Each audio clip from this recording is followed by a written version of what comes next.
Vous aussi, vous raffolez des burgers? Alors écoutez bien notre linguiste Waltraud Legros qui se penche ce soir sur les origines du mot hamburger.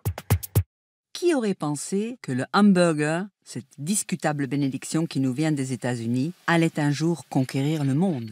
Qu'il serait un jour le symbole d'une non moins discutable culture de table, pour ne pas dire de la culture tout court? Trêve de plaisanterie. Y a-t-il un rapport entre le hamburger et la ville allemande Hambourg? Hélas, oui. La langue allemande nous dit qu'il y eut d'abord la montagne, Berg, et son château fort, Burg, puis les habitants vivant à l'intérieur des remparts et appelés à défendre la bourg en question, les Bürger. Les vocables allemands Burg et Bürger ont été d'excellents produits d'exportation. Les Italiens ont leur borgo et leur borghesia, les Français le bourg, le bourgeois et toute la bourgeoisie, les Flamands leur bourgmestre, et bientôt Bourg a servi à former d'innombrables noms de lieux, Cherbourg, Göteborg, Salisbury et aussi Hambourg.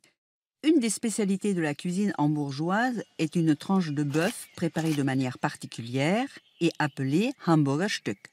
Ce Stück, littéralement le morceau, a traversé l'Atlantique où il est immédiatement devenu le steak. Intégration réussie à la nuance près que ce steak a ensuite dégénéré en une espèce de galette de viande hachée que les Américains, sans doute pour décliner toute responsabilité, ont eu l'audace d'appeler hamburger steak, puis hamburger tout court et même burger. Tartiné de ketchup et coincé entre deux tranches de pain genre éponge, ce hamburger a donc retraversé l'Atlantique et connaît depuis le triomphe que l'on sait. Jusque-là, la langue n'a rien à redire. Mais comment peut-elle accepter le cheeseburger qui fait semblant que le hamburger a à voir avec ham, c'est-à-dire le jambon? Il n'y a à cela qu'une explication, que la langue a depuis longtemps baissé les bras devant tout ce qui concerne le fast-food.